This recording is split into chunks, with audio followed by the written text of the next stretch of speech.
Um, I'm not quite sure how much of what I have prepped will actually end up doing this evening. I know I'm a couple hours late. Normally, I do this from 6 to 8 on Wednesdays and Fridays. Um, had a little bit of a health thing this morning. My husband woke up with blood coming out of his ear, so we had to do the whole urgent care kind of thing. And so day's been kind of shot since then. But he's fine. He's going to be on the road to recovery. Everything's cool. Um,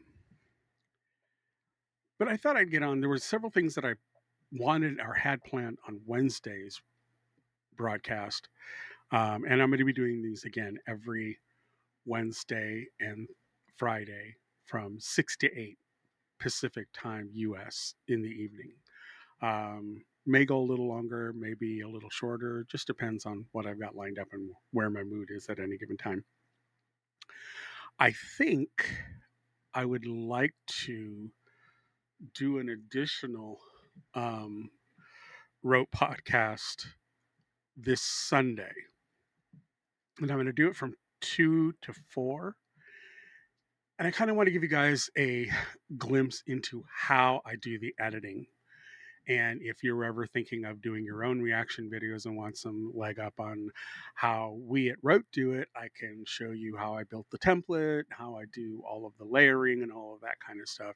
So if you're interested, definitely be here on YouTube and on Twitch, because I also am co-broadcasting on Twitch right now at the Rote Podcast. And I will be doing a kind of a walkthrough of how I put together one of our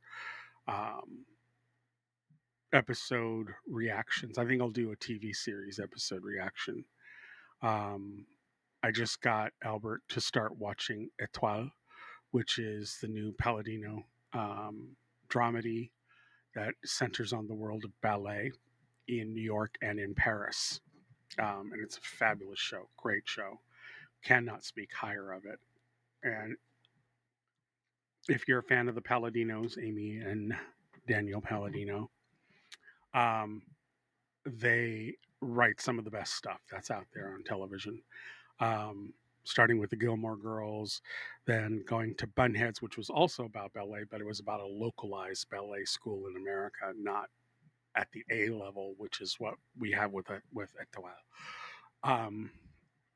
And then you had the Marvelous Mrs. Maisel, and now we have Etoile. And this series is proving to be quite amazing, and my husband and I love it because I come from the world of opera. I am a classically trained singer, though I've retired primarily due to the fallout from my own cancer journey.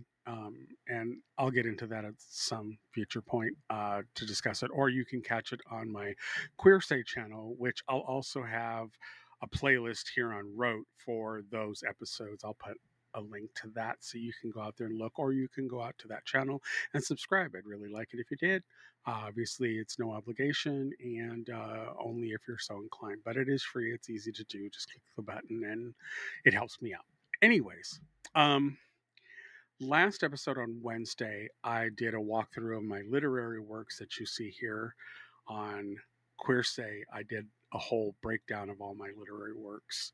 The reason I write about the characters that I write, I am deeply entrenched in people's perceptions because they govern everything that we do.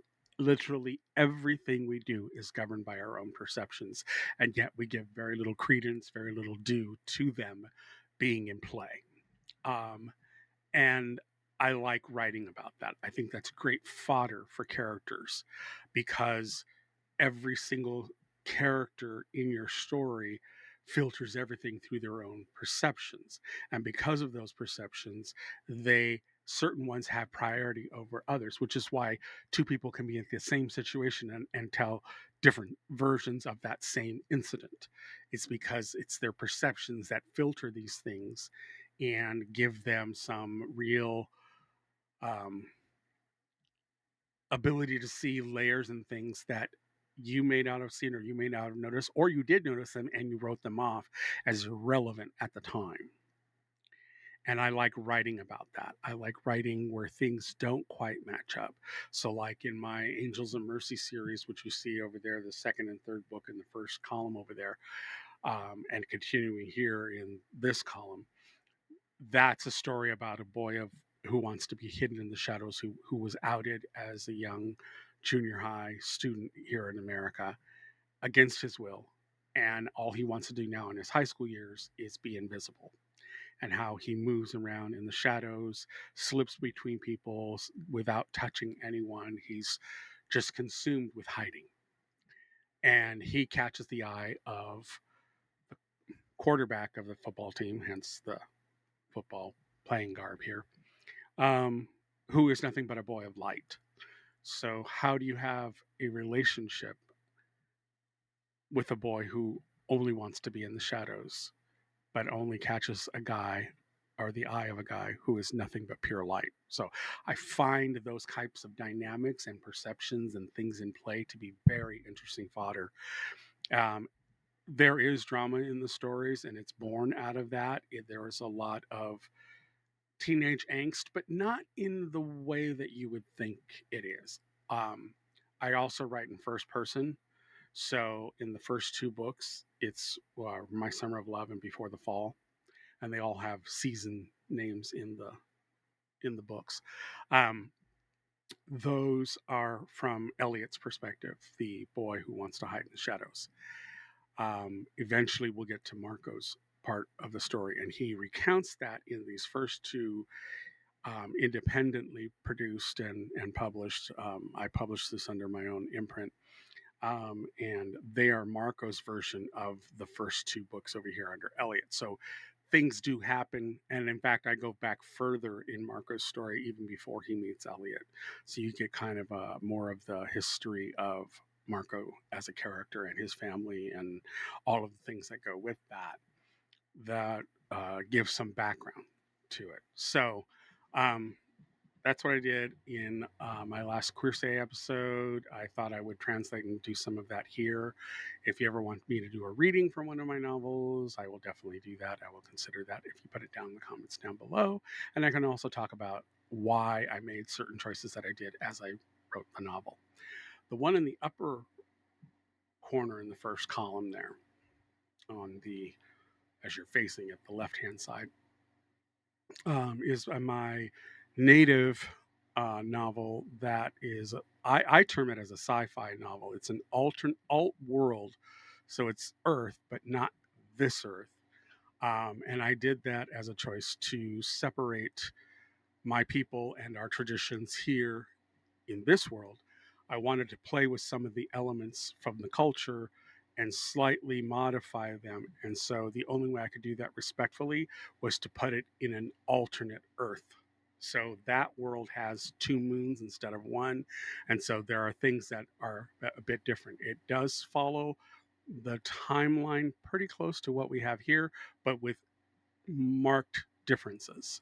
So think Fringe when it was out in the early 2000s. It's along those lines in many respects. A lot of people who have read it, because it's set in the 1800s, say it has a real steampunk feel to it. That wasn't my goal, but okay, I'll take it. So if you're interested in that, those three books can be found at Nine Star Press. Great publishers, wonderful people there, and they do some quality work. I did the cover designs for Beware Mohawks Bearing Gifts up at the top, and for Before the Fall. Those are my work. Their staff designer did the one in the middle based upon my input. My characters are big fans of the show Supernatural, so Marco's car is the same black Impala that Sam and Dean Winchester drive around in Supernatural. So that's kind of my literary works. The middle one up in the middle there is called The Shrill of Sparrows, and it's a werewolf book, but not in the way I think you've ever seen a werewolf story. So it takes place in the Appalachian Mountains in West Virginia, which is where my husband is from. And I wrote a story that's set in the it's not in the present day. There are no cell phones, nothing like that. So it's set in a time before that. I'm kind of nebulous about it. Maybe late 50s, early 60s, could even be late 60s because it's West Virginia. So it's not going to be quite as happen up to regular main culture. So it's kind of unspecified.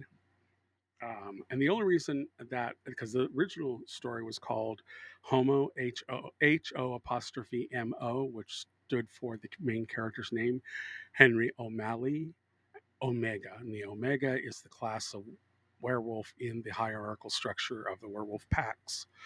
In stories about werewolves, you have the alpha, the beta, and the gamma. I'm introducing the Omega, which is a very, very specific form of a werewolf that's quite rare and hasn't been seen before. So that book was originally called that, but it got banned by Amazon because there was a essay moment in the book where the antagonist is trying to seduce the protagonist, and at one point the protagonist Henry um, thinks, "Is this? Am I being R word?"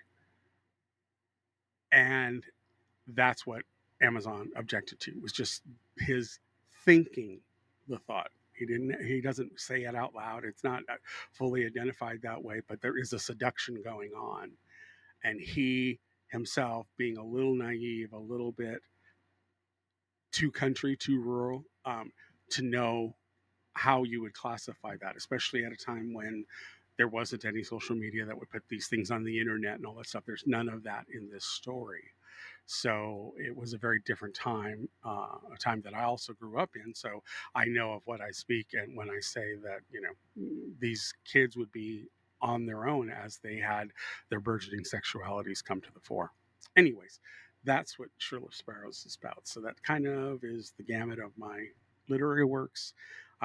Just putting it out there, since we do the Rope podcast and we talk to various queer content creators and our allies who write for the queer community. I kind of wanted to put my books up there to let you know, yes, I am a published author. I do write this stuff. I'm not doing it for high notoriety. It'd be great, but it's not why I write. I'm very much in the vein of Alfred Hitchcock, who he's my cinematic hero. I love everything having to do with Alfred Hitchcock. Um, and I find myself, I'm in the same vein. It's the same way when I was doing opera. The performance of an opera was not even icing on the cake. It was more like the wrapper on a cupcake that you toss away. I was never about the performing. The performing with an audience was nice. It was great to hear the applause, yay! But for all the hard work you've put in. But for me, the joy I got out of working in opera and operettas and plays in general, theater, um, I love the rehearsal process. That was when I had fun. That's when I really enjoyed working with other actors, other performers, other singers, other dancers. I like that rehearsal process, that creating. Let's build something together. That was always my favorite, and that's exactly how Hitchcock did his movies. For him, the perfunctory portion of directing a film on set, on location, was boring to him. He hated that part of the job. What he liked was when he would sit in his office with his screenwriters and with other producers and stuff, and they would discuss how he was going to build the story he was going to tell. That for him was the fun part, and I'm fully there with him. I love creating worlds. I love writing about these worlds.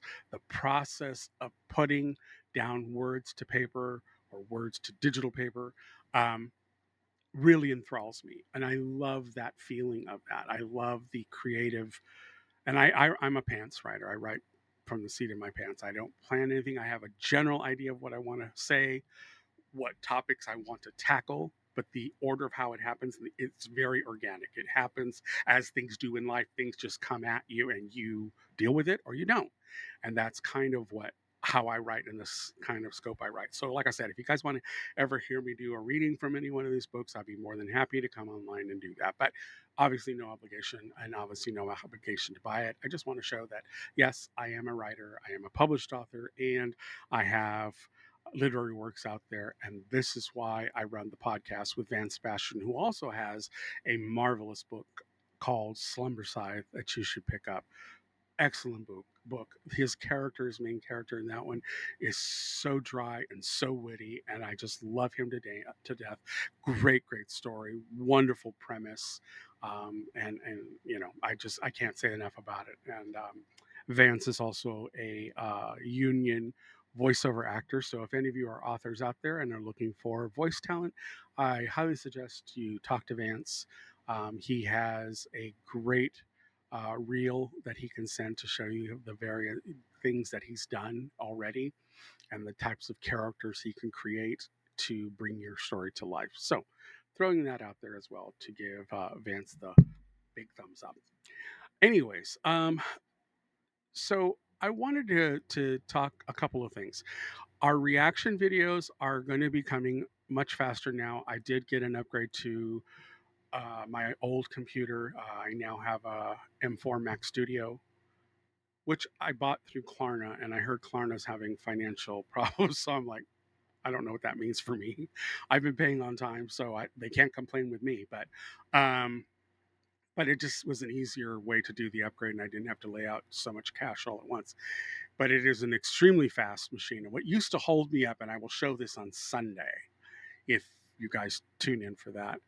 Um, I I will show you how and why it used to take me so long to put a video out. Part of it was I had an old M1, which was the first iteration of the M chips for the Apple series. Um, I had to pre-render everything just to make sure that it would render smoothly. It wouldn't catch. It wouldn't stall out. It wouldn't, freeze or crash. So I used to have to pre-render everything, and that took hours. And then the render itself took about half of as much time to render it out fully. It was just always a long, arduous process. Now with the M4, with the chip that's in there now, everything flies. I don't have to pre-render anything. So I'm literally just trying to catch up on all the things that were backlogged. I had over a year's worth of stuff that was backlogged. I'm now catching up. Most of it is up on Patreon. I have about 7 or 8 other TV episodes to put up on Patreon and about 3 films to put up. Once those are all up there, I am completely caught up on Patreon. And then I'm going to start really hammering at getting out the YouTube ones. And I'm going to really try to make them between 20 and 30 minutes long tops, because I know you people are busy and you want to have some fun and see something during your lunchtime or whatever, and not really kind of get a big blown out hour and a half kind of thing. So I'm going to try and keep it, maybe at the most 40-45 minutes. I'm going to try to keep movies down to that size, unless the movie's really super long. Like if we did, I don't know, something on the scope of like Lord of the Rings, 3.5 hours, 4 hours. If we did Zack Snyder's Justice League, 4 hours, then it might go to an hour. But I'm going to try and keep it down as much as possible. But the full versions will be up on Patreon, so you can definitely go check that out. The movies are $5 a pop.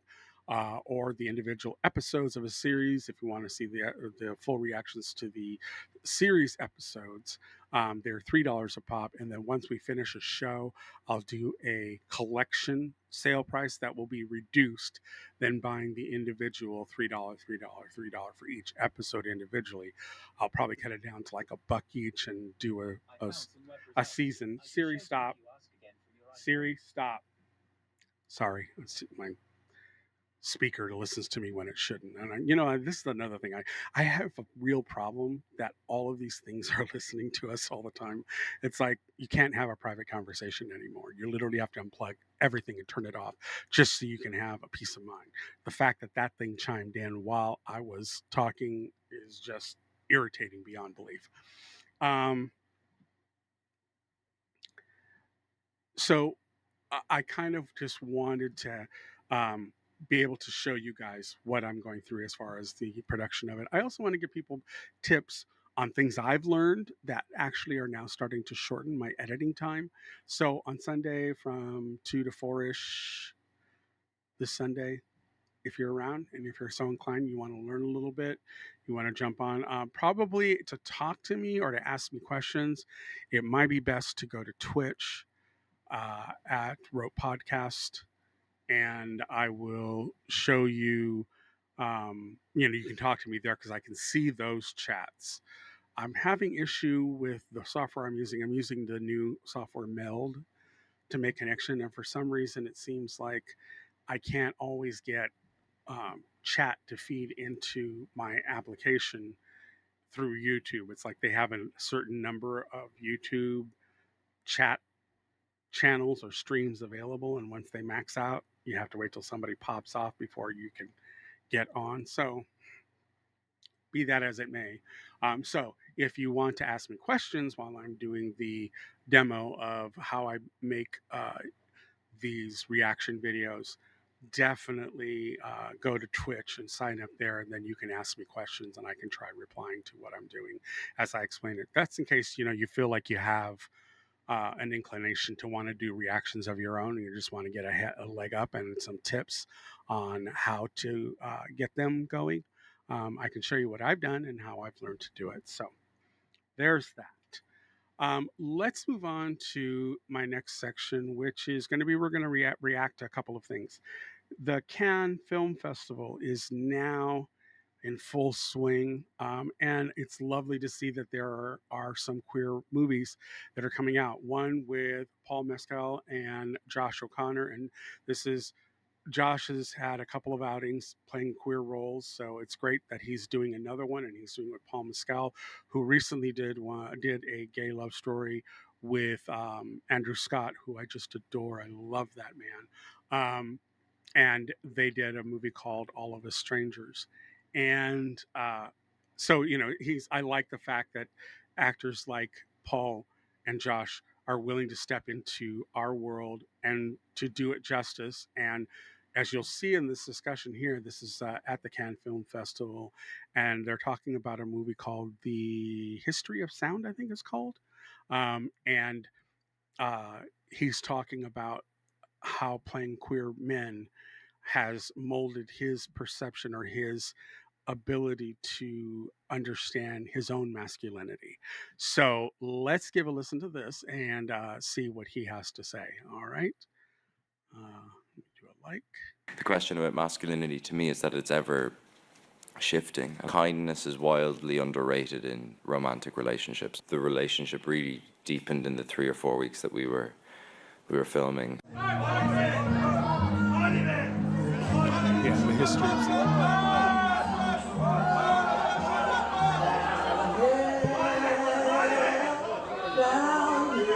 And from what I've heard, Paul Mescal actually sings in this film. So it'd be kind of nice to see what he... I personally don't see the parallels at all between Brokeback Mountain, other than the fact that we spend a little bit of time in a tent. But each to their own, in terms of how you want. But I do think that there's a bigger question there in the fact that it draws your attention to why do I think that it's not that film? Because that film, to me, when I look at Brokeback Mountain, it's a beautiful film, but it is dealing with the idea of repression.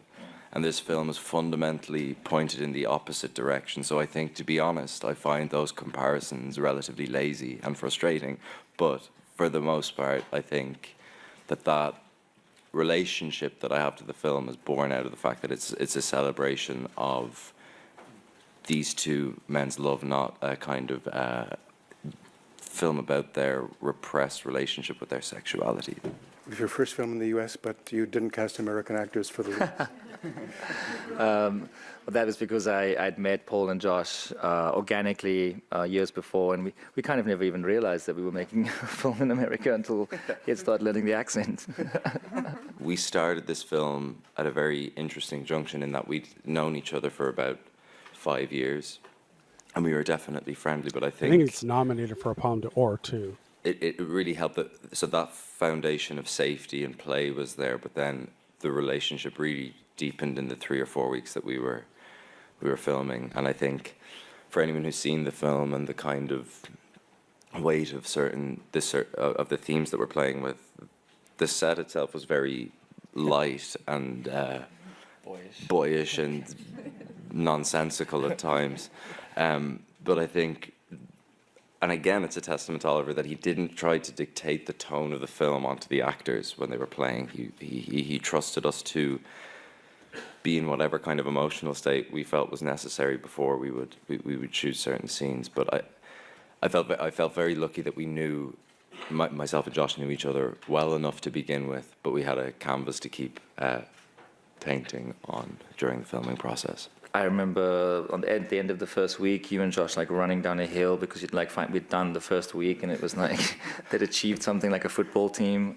So there was a lot of that warmth and that lightness, which is always great when actors get on and want to hang out and sit inside of tiny cars together because it was cold, and all those things that make my daily life easier, because they're not being precious about being chased back to their trailers and hating each other and walking away and all those kinds of things that can happen on a movie. We were the opposite movie. We were a big happy family. The question about masculinity to me is that it's ever shifting, and I think maybe in the world of cinema we're moving slightly away from the kind of maybe more alpha traditional leading male characters. And I don't really know how. I don't think the film is defining or attempting to define or redefine masculinity. I think it is being very subjective with their relationship specific to Lionel and David. I was 24 when I first read the script. Is that roughly around that? And then getting to make it as a 28-year-old at the time. I don't think I would have been able. I don't think I would have been able to play that role the same way. And I can't be kind of direct with the answer, not kind of, because I just think life happens. Love, I think, is a very complicated. What's the thing? Andrew Scott's speech in Fleabag about love at the end. Do you know that? Like, I think it's a wonderful at the wedding, but it's like that's what I think about with it. I think it's a very hard thing to pin down, and I think again, what I found so moving about the screenplay is it's like it's never really described in words. It's described in actions. It's described in things that you don't see. So when David is putting the feathers into the pillowcase, it's a total act of love that is not perceived by Lionel. And I think that's something in my own life that I think I've learned, is that like kindness is wildly underrated in romantic relationships and should be celebrated, I think. Well, that was very interesting. I kind of like that. I'm looking forward to that when it gets released. Um, I love Josh O'Connor and I love Paul Mescal. I think they're great actors, they're great performers. I'm not so concerned with the fact that they're two British or Irish actors playing Americans. I mean, we have enough of an Irish population out here in America. They're kind of American by default, anyways. Yeah, I'm looking forward to it, and I like what he's saying. And I think this is the thing I love most about these actors who take on these roles, is that they really are comfortable in their own skin. That the fact that they're gay men, they're queer characters, isn't really a heavy consideration for them. They see the arc of the character and they see where this story goes and what it celebrates or what its main focus is, and that's what intrigues them to the role. It's not the fact of, oh, I'm going to play gay and therefore I'll get a nom out of this for the Academy Awards. I think I'm seeing more and more actors like this who are willing to dive into queer stories, not because they're intrinsically queer, but because the character really says something to them on a personal level, and the sexuality is irrelevant to them. It's more of the way that the actor gets to play that emotive response, that interaction, that is really what drives it. So I'm looking forward to that one. It'll be nice to have a nice queer story that's lovely. So moving on to the next one. If you had asked me 10 years ago If I would have Harry Potter's cousin and Eric Northman in a gay S&M romance film, I would have said, child, what are you on? What you smoking? You better take your lips off that tailpipe because that ain't working for you. But here we are. This is Pillion. And I have to say, I love Alexander Skarsgård. I love the whole Skarsgård boys. They're, as a family, they are some of the coolest fucking dudes out there. In that they're very Nordic. Their sense of humor is so Nordic, very Viking. That Eric, Eric Northman, Alexander, his outfit is just a simple nod to what the characters are involved with in Pillion. It's an S&M kind of sort of story, love story, romance, but it's definitely got an edge to it, and I think they're bikers, if I remember right what they said about it. But anyways, let's listen to what they had to say at Cannes with the next movie here called Pillion.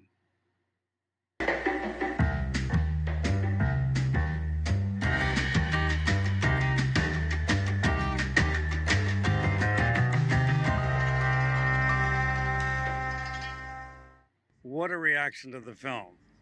That's You got to notice be incredibly the t-shirt gratifying. that Alexander's wearing. Yeah, I mean, it's kind of overwhelming, really, but it's very exciting that people responded to it in such a positive way. Yeah, I mean, I clocked that. it around 8 minutes of ovation. I mean, froze that's a little bit, highly so now unusual we're for back I to clocked it at 24. Okay. All right. But notice, So this is what's based on a the shirt? novel, It's but you were very taking some Tom of Finland, liberties which I thought with is the plot hysterical with line. his leather pants. What are some of those liberties? How Definitely did you change Dom the story? I think one of the main ones is that I updated the time period from the 70s to the present day, partly for practical reasons, because I wanted to achieve a kind of scale with the shooting, and we didn't have the budget to stretch to like 1970s cityscapes, but also because I thought it added a kind of interesting feature to Ray's mystery in the 70s. If you're a kind of discreet gay man, it usually means that you're probably in the closet, whereas Ray is like very definitely not in the closet in our film, and so the possibilities for why he keeps his backstory to himself were more open-ended. I was a very quick yes. I mean, to be honest, I got sent the script, I read it, and I knew immediately that I wanted to be involved. Dudley Dursley is I definitely thought thinned down that over there. Harry's script was so nuanced, detail. It was using the sort of tropes of romantic comedy and subverting it in a very interesting way.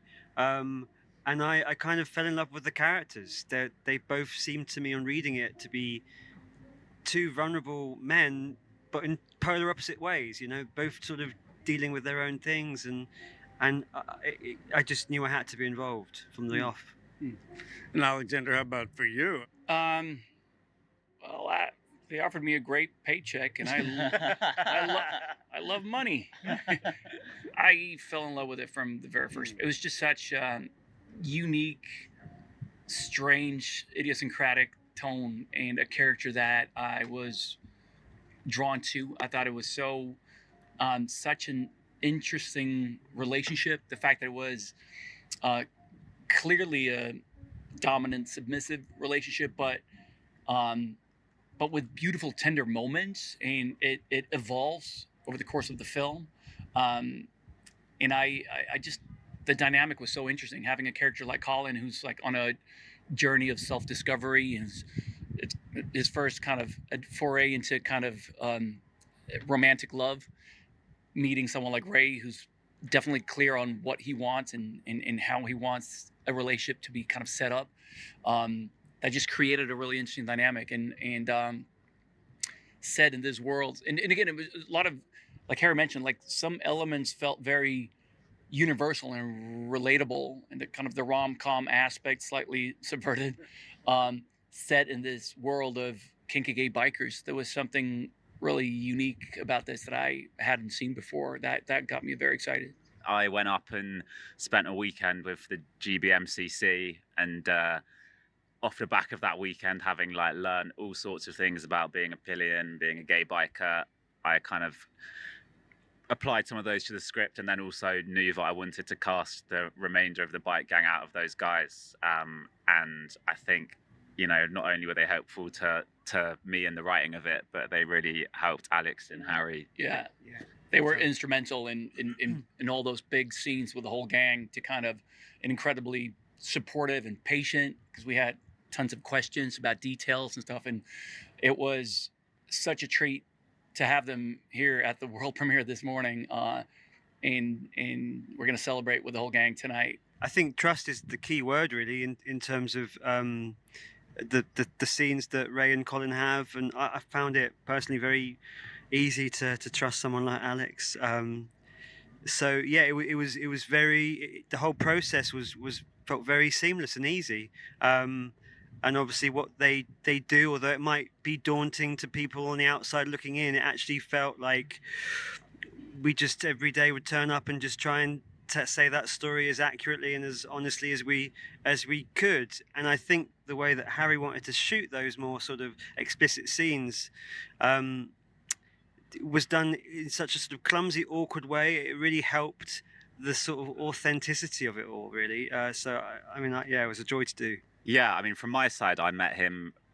I'd worked previously with him, and then on this project, I met him 3 months before we started shooting, and talked about how we were going to approach it. And I think with like a project like this, you want to know for yourself as the director that you're kind of applying the right process to stuff which is potentially exposing for actors and for directors, I guess. So he was, you know, there from the beginning and then through every step of the way. The sex scenes, the orgy scenes, were very fun and playful, and again, Robbie, the intimacy coordinator, was fantastic. So we have orgies, okay. Helping, because it got, you know, it's messy. There's lots of people and lots of moving parts, but he was terrific, and just like orchestrating, choreographing it, and also knowing when to kind of step back and let us go with it, and when to kind of step. Those were exciting days. Absolutely. But in challenging, piano, maybe. Huh? Piano? Because you had to learn the piano. I mean, you learn it very quickly. So, yeah, that frustration that Ray is holding in that scene came very natural and it felt very organic, because that was like trying to play the piano and you kept talking to me and I was like, I'm talking. So maybe some of the best acting of my career, because I didn't really have to act. Well, there were days when I wasn't loving the leather gear, but just because it was hot and sweaty. So I prefer the nude scenes, yeah. We're being distributed by A24 in America and various people in Europe and Picture House in the UK. In terms of the time of the release, I'm not even going to hazard a guess at that because I'm sure I'll get it wrong.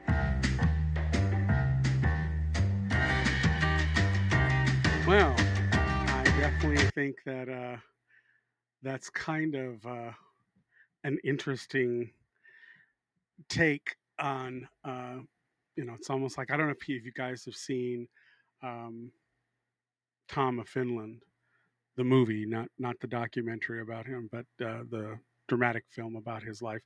I found it very, very interesting. And it's, you know, I'm not into that scene, but one of the highlights of my young queer life was that I went to a leather bar, and while my friend wandered off and danced with some of the twinks that were there looking for leather daddies, I kind of sat with a bunch of old guard leather daddies and had the most interesting conversation. And you have to kind of set it in the... I was very much, I don't know if you remember Peter Burns from Dead or Alive back in the day, You Spin Me Around. I looked very much like that, except my hair was red, very, very, very, almost this intense, rich red. And it was really long, and it was out like Peter Burns into this wild backcombed mane. And it was all my hair too. It wasn't a wig. It was literally my hair. I went through like a can and a half of Aquanet every time I went out, and I back home my hair into that lion's mane. So I'm there in like big shoulder padded, which was very big in the 80s. That whole kind of triangular shape to clothing that we had, big, broad shoulder pads, jackets, and with a double breast, and then the brooches and all the other accoutrements of that era, the guy liner, the whole 9 yards.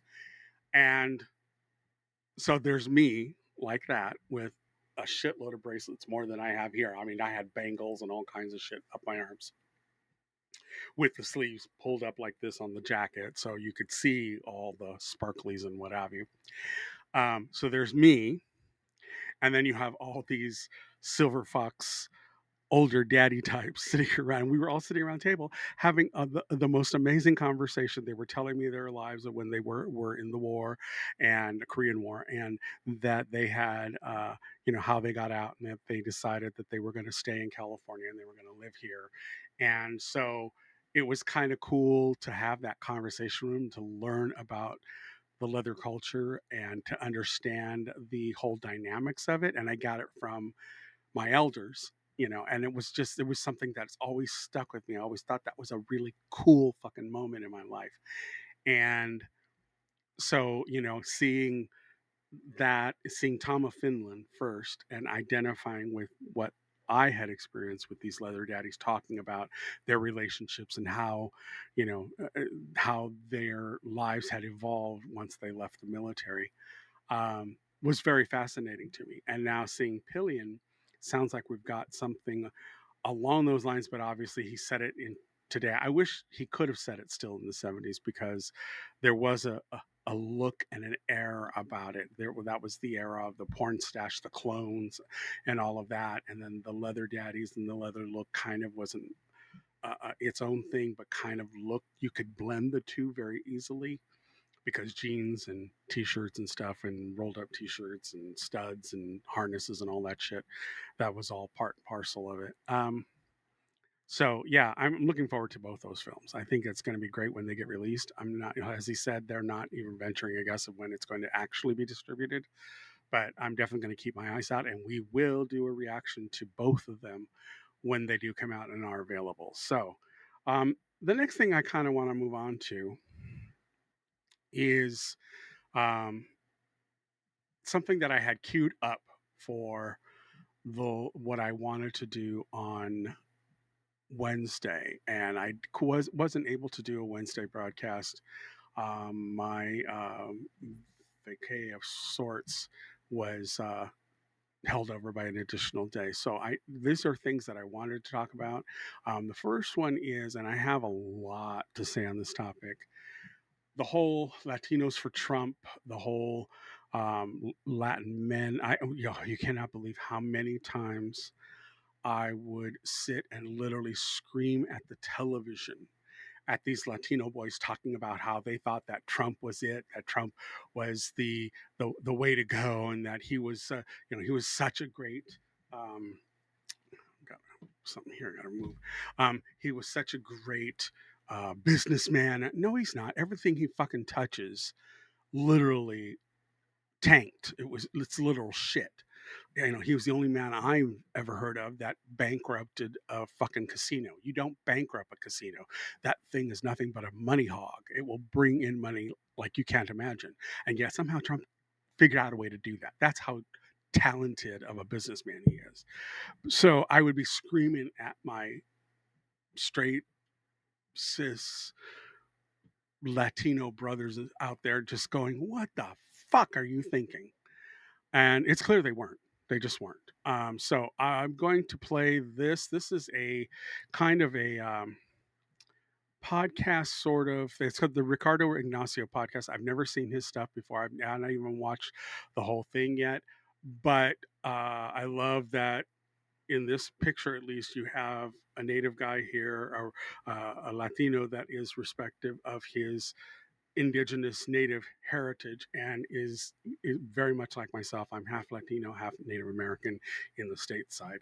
And so I kind of was interested just from this visual alone. Oh, I want to hear what this guy has to say. So I've not watched it. I don't know exactly what's going to happen in this, but I do have an opinion on it. And this is Latinos want to be white. And child, boy, do I have things to say about that topic. All right, here we go. And my 3 friends were also Mexican, but they were white presenting like you. And all of us were walking together. But then a cop out of nowhere came. It caused for other cop cars to pull up. I remember there was 4 cops that surrounded me, and then one that took my 3 white presenting friends over there, meaning it took 4 cops to interrogate.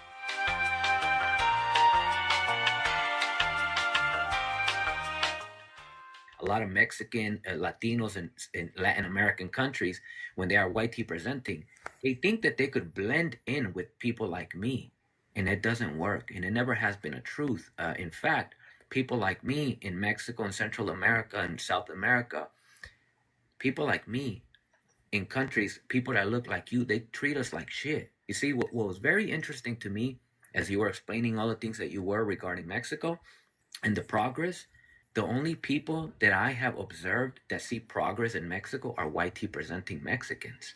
Because you go to pueblos, indigenous people pueblos, they don't see no progress, and they never seen it. The only people who always see progress in Mexico are people that look like you. Because the reality is that in Mexico and in Latin America, hypocritical when I see people that look like you, white presenting Mexicans or Latinos, that come to this country and they all of a sudden start complaining about oppression and all kinds of discrimination. It's like, you're complaining about exactly what you are and how you are in Latin American countries towards indigenous presenting people.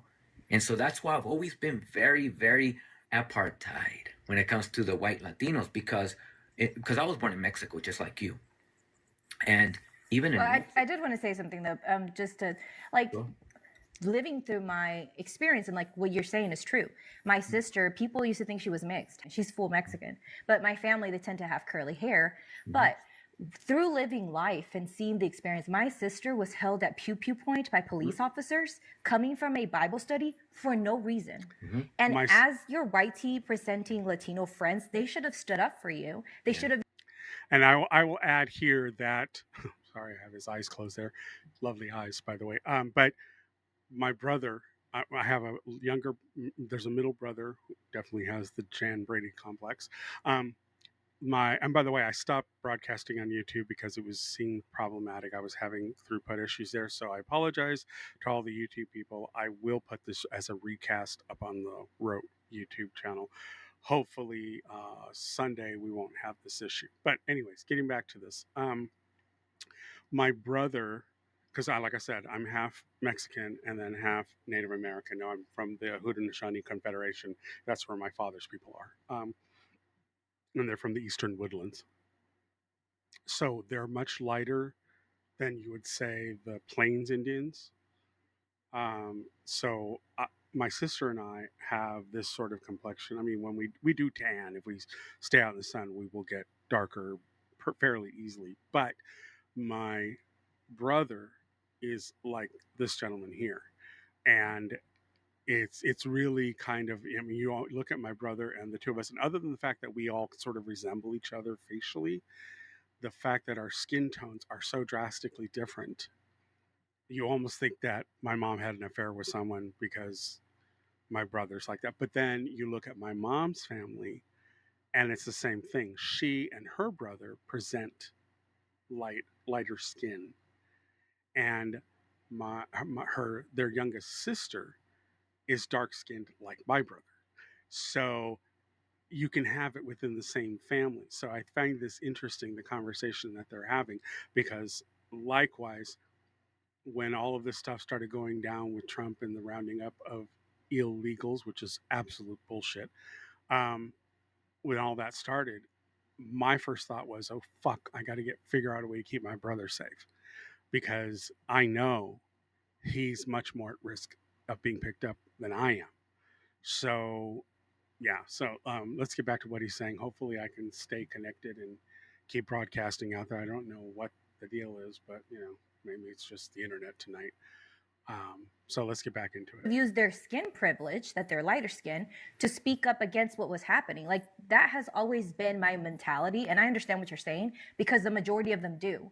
And specifically the ones that come to America think that all of a sudden, oh, they're going to be invited into the white tea, whatever. They don't have barbecues or carne asadas. I don't know what they have, whatever they do. Picnics. And the reality of it is that now we're seeing that's not true. Look at the Puerto Rican grandmother and granddaughter that were held in an ICE facility. Look at U.S. citizen, people that are being held at ICE facilities. In my family, they spoke about how they treated indigenous people. They called them chachas. They would go to these indigenous places. My mother's told me the stories. They've literally told me how they would go to these parts where people are so poor they have no shoes on, and they would be like, you can come and work for me. I will pay you zero money. You just come to my house. You're basically a servant, is basically what it is.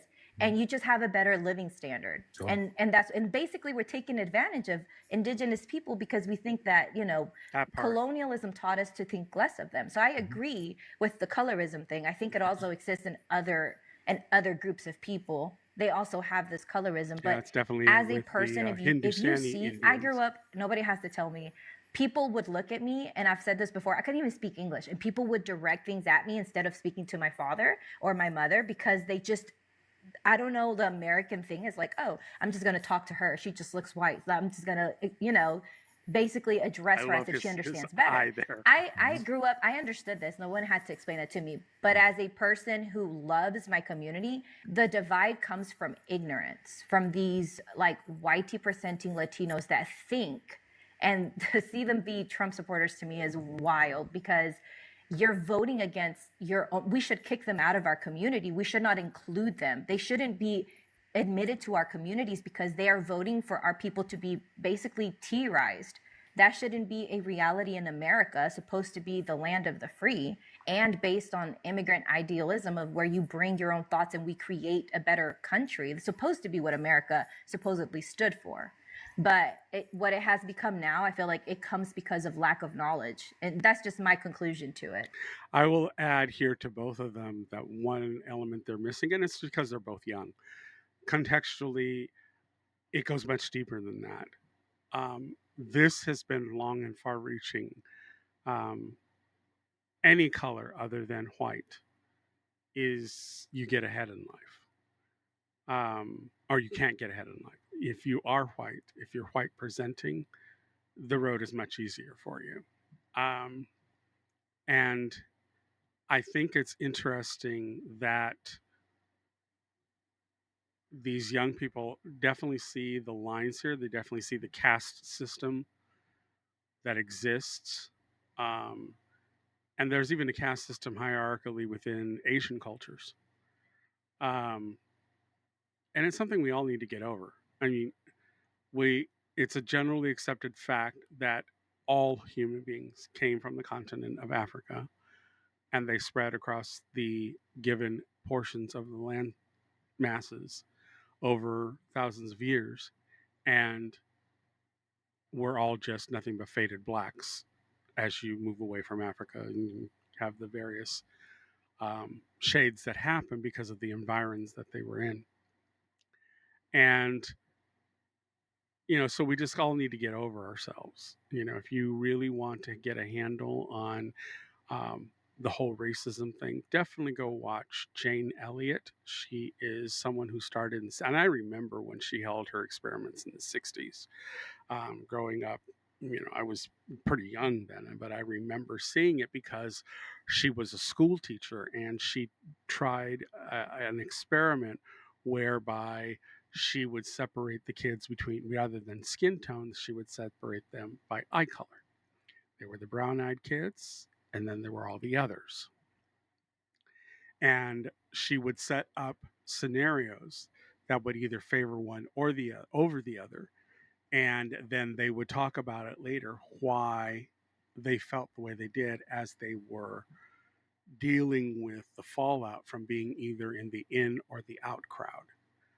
So this stuff has long reached into our past. It is something that has permutated and survived and even thrived through various administrations and government, through various time frames of like the me generation of the 60s, the greedy uppiness of the 80s, the 90s revolution of, really starting to accept people for who they were, and then into the 2000s and 2010s and 2020s, where we think we've made a lot of progress, and to some degree we have, but for the most part, the needle has moved very fucking little. The needle has moved maybe a hair's breadth. That's it. We are not as advanced as we like to think we are.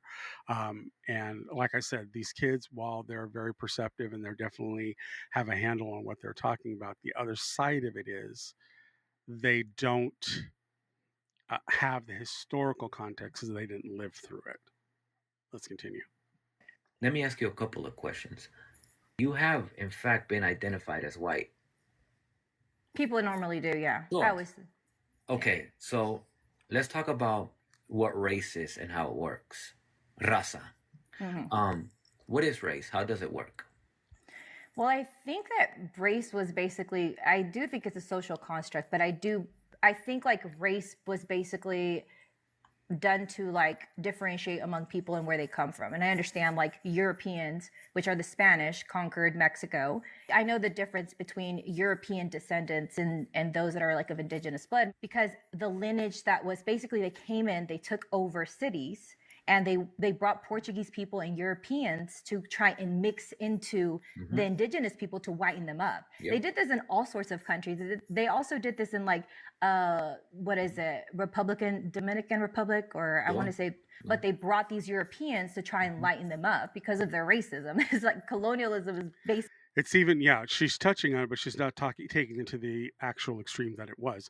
The Spanish, through the Spanish Inquisition, up until that point, people didn't really label things as race until they started to mingle with black and darker skinned people from the African continent. And in there, they started saying anything that was white was holy, was godly. Anything other than that was dark and demonic and evil. And so that's when you first start to see race make an appearance in documentation of the times.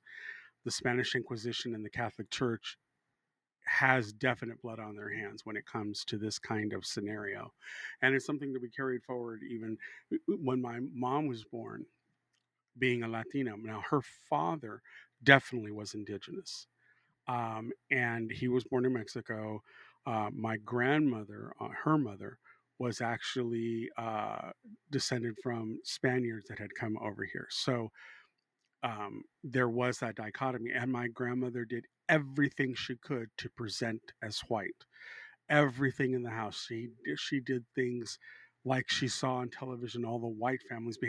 It was literally a performative environment to grow up in as a young Latino kid, a young queer Latino kid who pays attention to all these details, even from a young age. And so when I hear them talking about it, it's one of the reasons why every time I follow a channel here called Etoile and Mari, and it's about their journey from being Cubans to being Cuban Americans and making their way here. And I listened to some of the things they would say, and some of the things they were already starting to spout were very, very Trumpian-like. I'm not saying they are. I'm not labeling them. I'm not putting that on them. But there were catchphrases and things they were starting to mimic and say in their postings on YouTube that I started really taking note of. I always wish them the best. I really love their channel. I love Yoel's reactions to things that are going on. But it is also very clear that they, like the rest of the Cubanos in Florida, think that by voting Republican, they know Republicans are very, very anti-socialism and anti-communism. But what they fail to realize is the version of socialist communism that they have in Cuba is not the whole be-all, end-all version of that. Even the Chinese and the Russians don't have whole communism in its ideology the way that it's really described. And that's because, guess what? People are involved and people are flawed and people are power hungry and they're going to do things that will bend and contort the ideology that they all claim to be proponents of.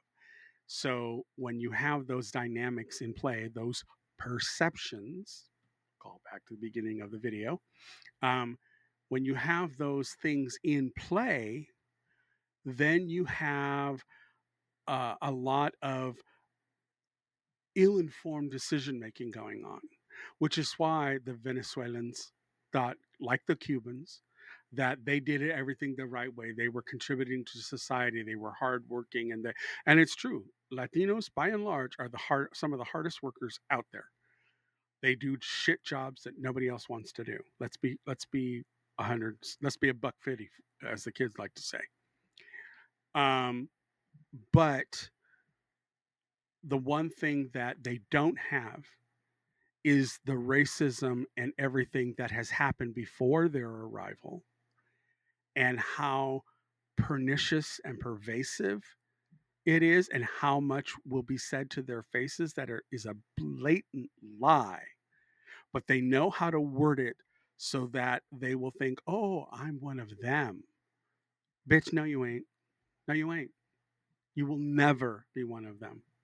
Even if you do something and you gain the same monetary level to them, they may let you in the club. You may get a pass and get in, but you will never be seated at all the right tables. You will never be, have the full access that the white people, especially old white money in America, has access to.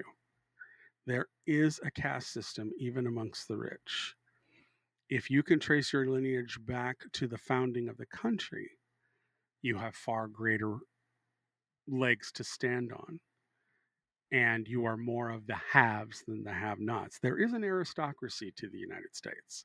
It's not in titles like they have in Britain, but the aristocracy is there.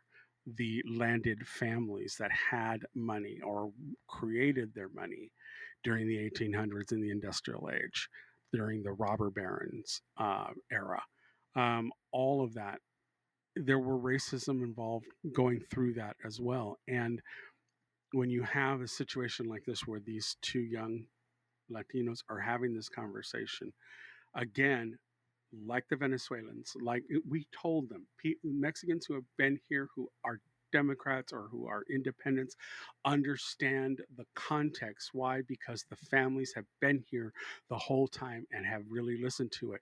What Cubanos and Venezuelans and Colombians and all the others who are being deported now, what they fail to realize is whatever historical context they have in their own country about how racism works is not applicable to this country. This country has a flavor all its own, and it is very sick, very twisted, and downright dastardly in how it's applied.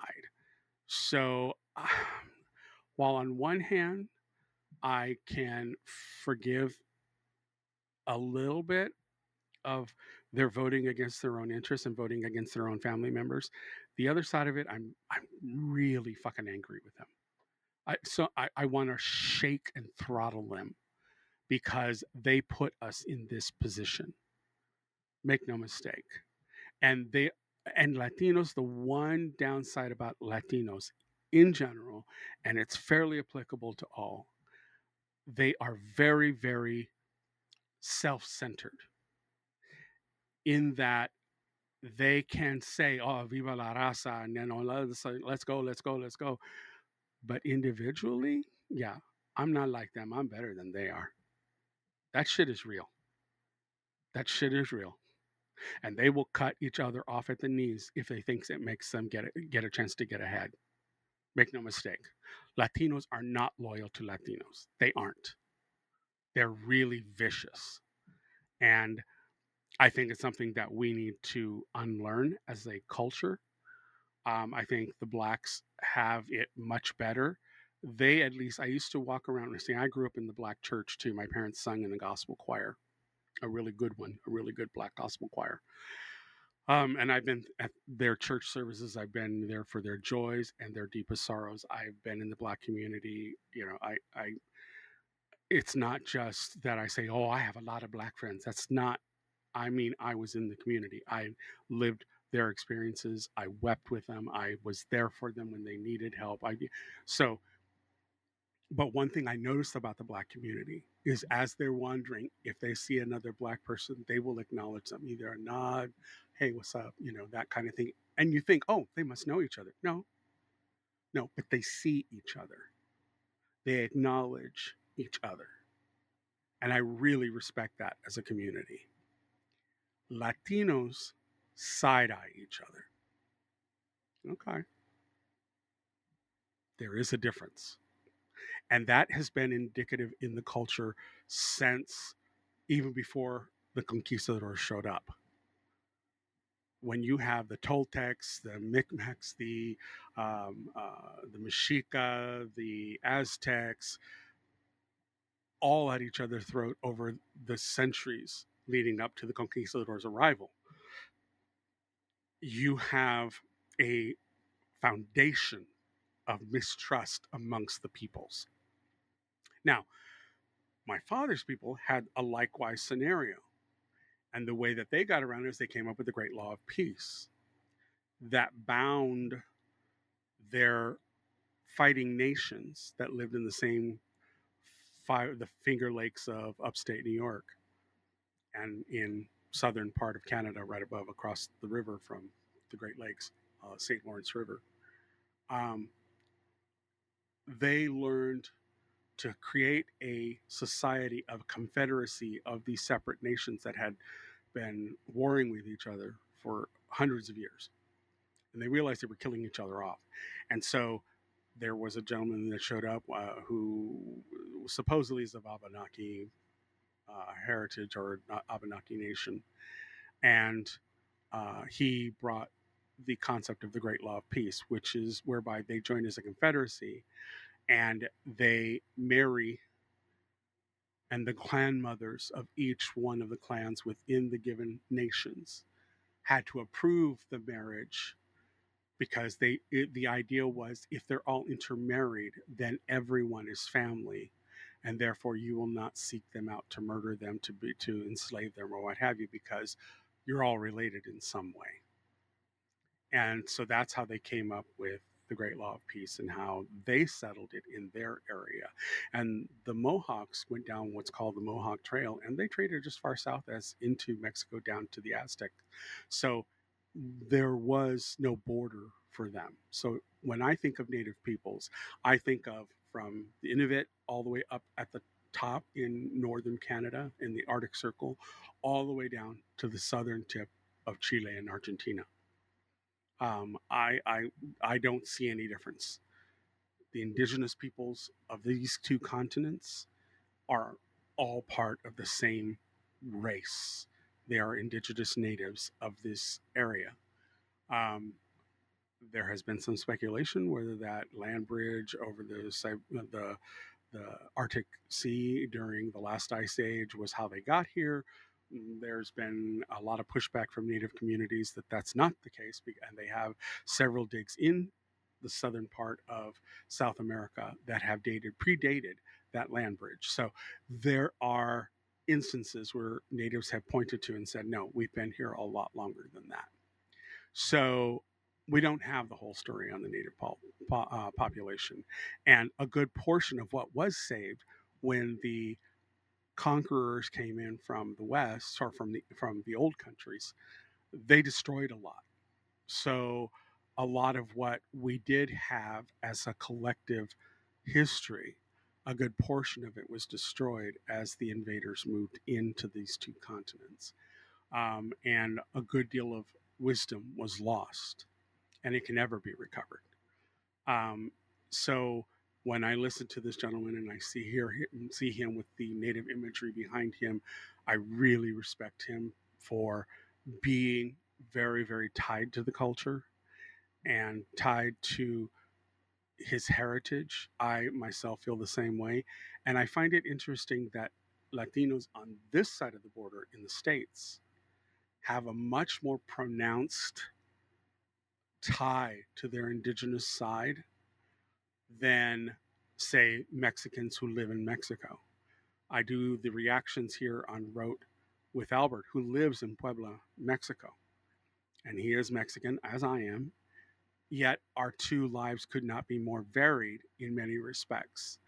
And I love my interactions with him. I really enjoy, I've really come to value my friendship with Albert and all the things we've learned from each other. And so just getting back to what we're doing here and talking about this whole Latino, white presenting Latinos, it's something that I experience. My sister and I, like I said, look this way, and my brother looks like this guy here. So even with in our own family, the more indigenous complexion does show up in different parts of the family tree. So you definitely do see the indigenous ties. And like I said, my brother facially has features that mirror my sister and I. But my sister and I are the only ones in our immediate family that can present white. We don't necessarily have the bone structures of typical white people, though. So that confuses a lot of people. They don't know quite how to place us. I've had people think that I was Greek.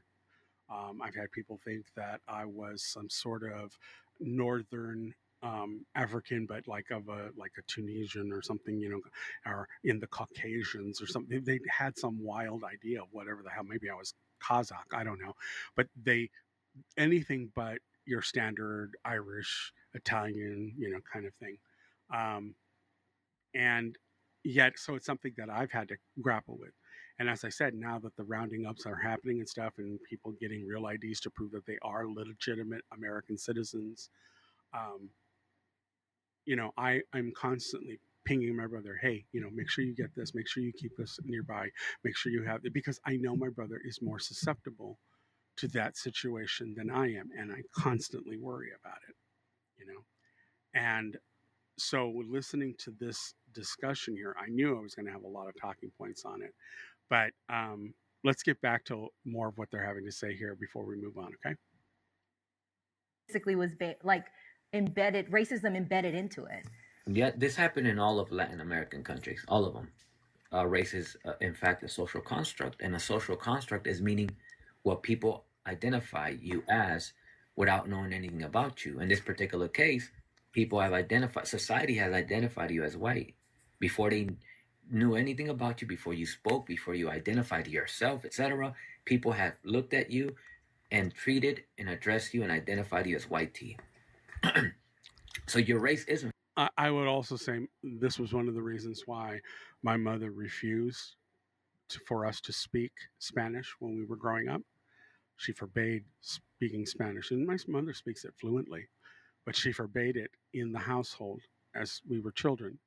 Even when family members would come over and stuff, she'd ask them not to speak in Spanish, to speak in English, because she wanted to make sure that her children grew up with the best opportunities available to them. And she did not want us to have an accent, a perceived accent.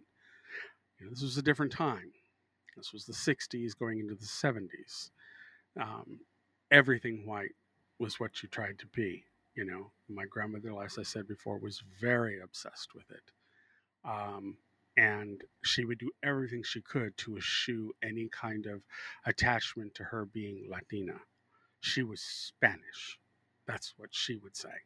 And she had a Spanish last name, so as her maiden name. My grandfather, very indigenous looking, extremely indigenous looking, which is where the coloring comes from, I'm sure, from my brother and my aunt, who both are darker complected, and my sister and I are like my mother and her brother. So, and my dad was a darker reddish tone than even I am. But if I tan or if I'm out in the sun a lot, my skin tone starts, the melanin starts to resemble what my father had naturally. So it's definitely the genetic lineage is there. It's just how it presents normally when I'm not out in the world under the sun, beating down on me. I'm going to have a much different look. But again, I know bone structure wise, I don't fit the standard white boy look and feel. So let's get back to this guy. I really like what he has to say here. In fact, white tea. Now, it's important to mention this because a lot of people, whether Mexican or in Latin American countries that are white tea presenting like yourself, they have a problem with being identified as white tea. And I understand the problem. I understand because, and one of the arguments is, wait, but I'm not a gringo. I'm not a gringa. It's like, yeah, but that's not what we're talking about. And you've used the word colorism, and that, in fact, is an issue in Latin American countries and in the Americas. But one of the issues that we have in Latin American countries that we don't have here in this country is that in this country, we identify racism like that.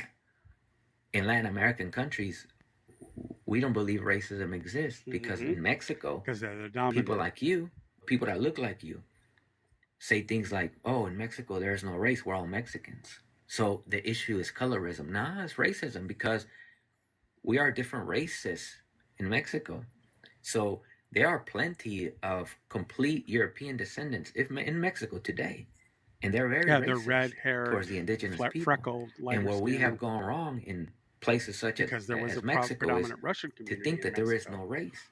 So how that's become problematic for people like me in Mexico is, well, if we're all Mexican, what happens when white tea presenting people suppress us? What do we claim it is? We can't claim it's racism because we're all the same raza. Somos todos mexicanos. So where do we draw the line, though? Where do we draw the line in this race? And in Mexico no hay raza, todos somos mexicanos. Where's the line? Because you go to any, and I mean any, it don't matter which, any pueblo in Mexico of indigenous people, and I mean any, and they don't live the same life, they don't have the same opportunities that the white tea people of Mexico have at all. It's night and day, the differences in lifestyle and in opportunities and living conditions. And so this is literally racism because there is a system in place that makes systemic efforts to make sure that indigenous people remain in those poor conditions. Meanwhile, it's the white tea people there that try. And the same exists here in America with the reservations. That's why reservations are poor, unless they have the ability to create a casino, which then brings in all kinds of cultural issues that are expended on behalf of the native population in order to gain monetary wealth and upward mobility. It comes at a cost to culture. Your reservation land is less your own because there are so many people there bringing in the cash flow, and yet and then there's always been the discussion, those who are able to have casinos, should they pay into a fund that helps those reservations who don't have the opportunity to have casinos? So should there be a way of spreading that wealth amongst all of the peoples so that all native peoples here on this continent, in this country, particularly in the US, has the ability to lift their fellow brothers and sisters, indigenous brothers and sisters, from poverty and from exclusion, from help from the United States. Indians here call the BIA the Bureau of Indian Affairs. They call them the Bureau of Intimidation, and it's something that what he's speaking of here is not necessarily strictly racism. It's a caste system that is centered on race. So it's a very complex problem. There are definite easy answers. Just stop. You have an asshole, choose not to be one. You have a dick, choose not to be one. You have a cunt, choose not to be one.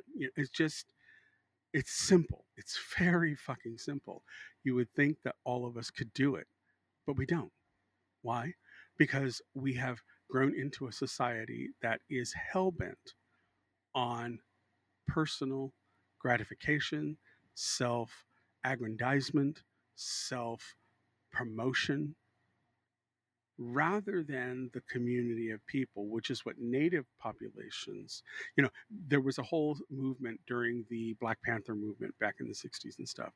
They tried to get with the native rights groups like AIM, American Indian Movement, to try and get them to join forces.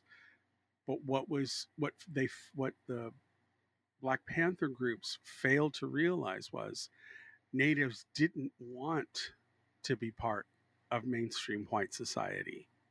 They wanted to be left alone. They wanted to continue their ways in their own lands, in their own manner, with their culture, and not be interfered with. When the reservation was proposed, that seemed like a doable fix. However, it was quickly used against the natives who were relegated to those reservations, that they were in the poorest places with the least workable land. And it was always a hardship for them to exist there. So the native populations have never been wholly treated as individual nations. My own confederacy has their own passport system that's recognized around the world, except for the United States. So they can fly internationally on a Haudenosaunee passport, except when they come back to the United States, they have to have a US one.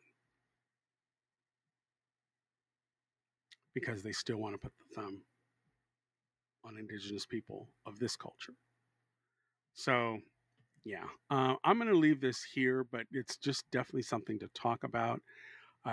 This is a really good video. Again, the channel is Ricardo Ignacio Podcast.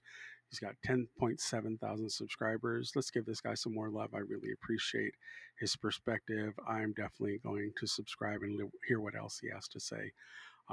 So, yeah, let's move on. This one is interesting. And the reason why I have a personal interest in watching this is because of the comedian Theo Von and the whole broski kind of podcasts that are out there, the Paul brothers, who I think are the biggest shit stains on the fucking planet.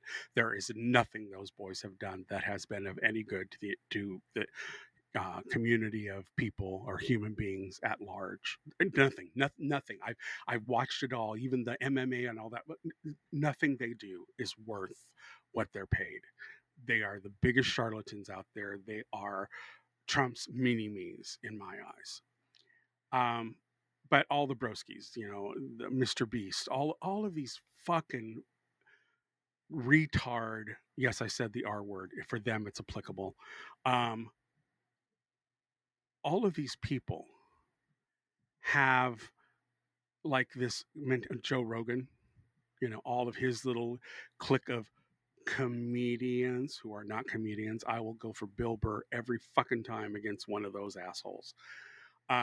Because I get Bill Burr. He's a Gen Xer like me. I get him. I get what he says, even when he's a little off on the LGBT representation. Yet I know he has no malice. I understand where he's coming from. I get Bill Burr 110%.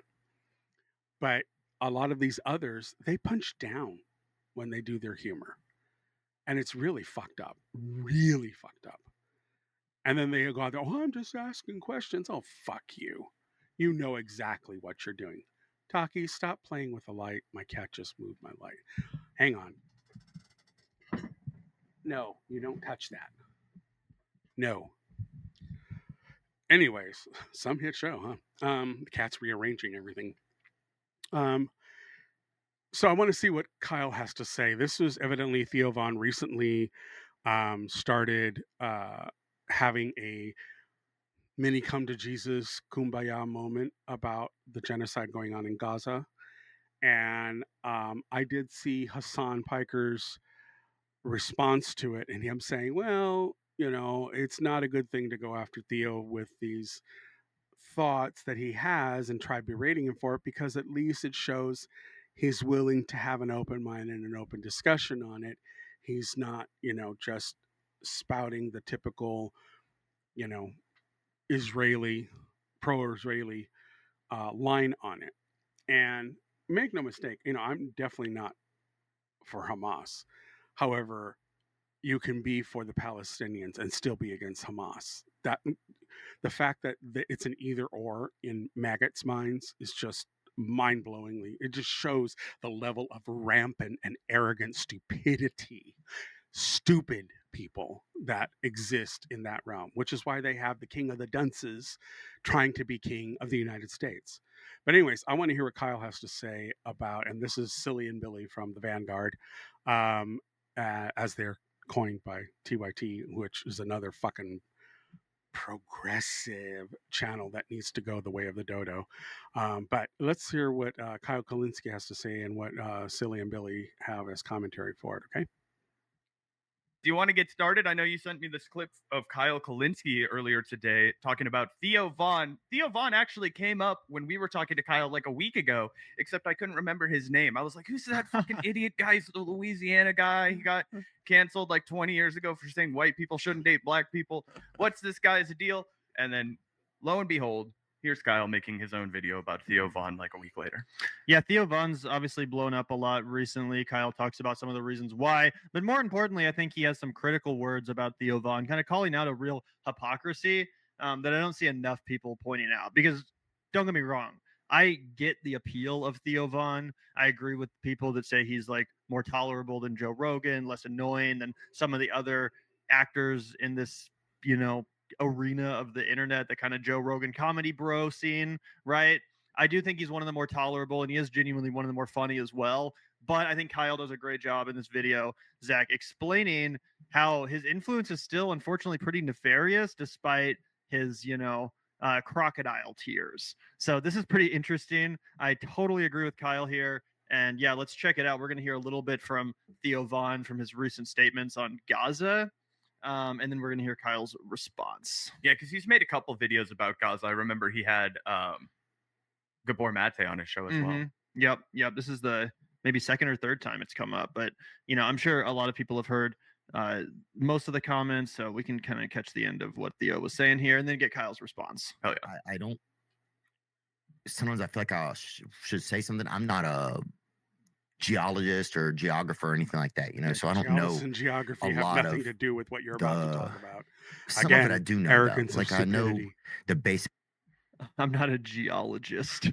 Oh, I know I'm not a geologist, guys, but I'm going to talk about Gaza anyway. I know that like, part. That's what I'm talking about. Like, this guy is so dumb. I'm sorry. I know you have to have a level of intelligence to put together a stand-up act and to work hard and to be able to do comedic timing. That takes a level of intelligence, but it's a different kind of intelligence entirely than analyzing a foreign policy situation. So just like I don't want to come across as like hoity-toity, but just how stupid this guy really gets to me sometimes. I think he kind of plays it up. Like, he really is kind of the anti-Ben Shapiro. Like, Ben Shapiro's whole thing was like, I'm so smart. I really think Theo Von like intentionally dumbs himself down a bit before it gets on air. It makes sense. It's really popular right now to be a fucking idiot on the internet, to be a low IQ, Asmongold, Theo Von. Like, it kind of pisses me off too, because these guys pretend and they project like they're working class individuals. Like, oh, I'm just a working guy. Like, oh, I'm just a regular average Joe. The average Joe is about 100 times smarter than this guy, okay? They're just force-fed this crap. And so they think everybody else around them is this dumb, so they better act this dumb too. That's why a guy like Theo Von really gets under my skin a little bit. I thought that he could be reached. The more I looked into the guy, I was like, no, never mind. The one snippet of him talking to Bernie Sanders when I like kind of first came across him, I was like, maybe this guy will be cool. And then you find out everything else, and you're just like, you're just a con man like everyone else. Well, let's hear from the man. Some of it I do know, though. Like, I know the basics of the issues over there, but for me, it's just like how I feel like you see all these photos of people, just children, women, people, body parts, just people like putting their kids back together. And I just can't believe that we're watching that and that more isn't said about it. And so I'm not saying anyone else needs to say anything, but I think I'm just that more isn't said about it by me. So I just, I want to be able to speak up about that I think we're watching probably like, one of the sickest things that's ever happened. And I'm sorry if I've kind of haven't said about it. I've tried to talk about it and learn about it. But I don't know. Maybe I just want to. I just wanted to say something. I don't even know what to do. And it's crazy because our country is also complicit in it. It's in it and has been for a long time. And it's just kind of interesting because then you just realize, oh well, I'm a member of this country, but I'm just what we want sometimes doesn't matter. And you just have to be a member of a place, and your government is making other choices. So I don't know if I said that correctly, or I don't even know exactly what I said, but I just have it just like been making me really sick, and I feel like I just needed to say something. Okay, what's crazy? I think I don't know if Kyle brings this up because I haven't seen the Kyle portion yet, but this dude was just in Qatar with Donald Trump on a PR press tour, basically, like laundering the reputation of Donald Trump. Like, who the fuck does he think is doing this? Is all I have to say. Yeah, 100%. That's what Kyle's about to get into. To think that. I'm not asking you to do anything, but I just have to say that so I'm not sitting by. There's that piece inside of me, like, why wouldn't you? Can you say something? There's people that can't even speak, and you can say something, and so that's how I just had to just speak up. Anyway, I think maybe it's starting to make it about me there at the end, but yeah. So just praying for those people and just the grief that is all going to cause.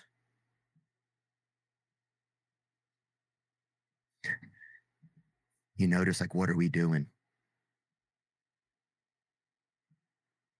But and I know that this has happened to other ethnicities and other cultures. I know that it's happening to other places too. Yeah, I mean, look, natives it's a human reaction. I wish more people would kind of react like that and think about this stuff and feel it and say something, do anything in order to try to make a dent and move the ball in the right direction.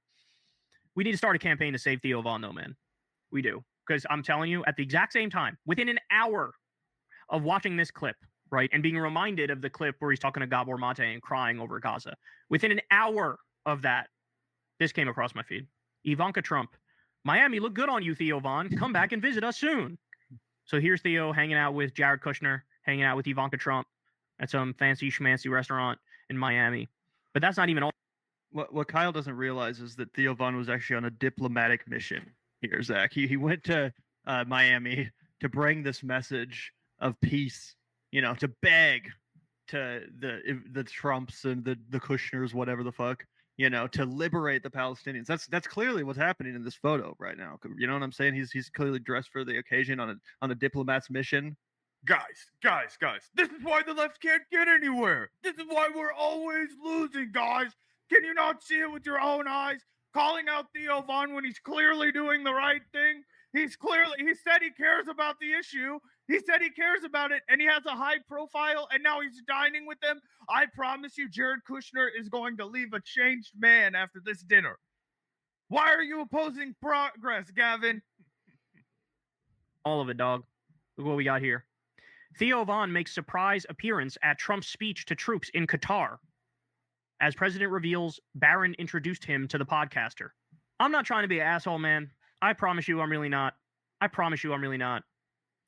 But, I mean, this is such a massive contradiction. You got to square that. I mean, there's no squaring that circle, bro. There's no square. At the same time, you're, like, tearing up over Gaza and having this, like, deep human moment. You're schmoozing with the same fucking assholes that are making it happen. I really think this is one of those things that frustrates me to no end, I mean, and we've all seen it. We've all seen these big accounts that are like, that talk about this issue, care about this issue, or at the very least they're pretending to. And then they're also like rah Trump at the same fucking time. It's like, who do you think is sending the money? Who do you think is sending the weapons right now? Who do you think has low-key greenlit the entire extermination and annihilation of a group of people, the Palestinians in Gaza? Who do you think did that? It was Trump. And the reason why he's taken hundreds of millions from the Israel lobby, from Miriam Adelson. And that's such a good point. And it's like, how do you fucking square that circle if you're someone like Theo Von, who clearly, I mean, unless you want to say it's just 100% performance and it's 100% an act, he did seem genuinely emotionally affected by what we're all witnessing, the absolute horrors and devastations. But, he then goes on to say, I can speak. I can actually say something. Some people have no voice. I have a voice, so I have to talk out about this. And it's like, that's true. But you know what else you could do? People say actions speak louder than words. And you actually are someone who's in the vicinity of the folks making these decisions, the people that are actually in power. Clearly, you're in photos with them, whining and dining at Mar-a-Lago and in Miami. So, it would be a lot more impressive, Theo. It would probably, help you sleep even better at night if you actually did something about it. Not just say, oh, I feel bad about this. I feel really bad. Oh, it's so sad. No, you can actually do something. You might just be a dumbass comedian, but you're actually a lot more powerful than your average person. You actually could say this directly to Donald Trump. You could actually publicly rescind your endorsement of him. You could say, I apologize for whitewashing the image of this monster and laundering his reputation on my podcast, instead of, questioning him, interrogating him about they'll this never do that. war crime that we're seeing unfold, this They'll never genocide. do that. The money, so that's what he could actually do if he wanted to do something. Too much. But in lieu of that, all this other, crocodile tear shit kind of just seems like that. Crocodile tears, virtue signaling.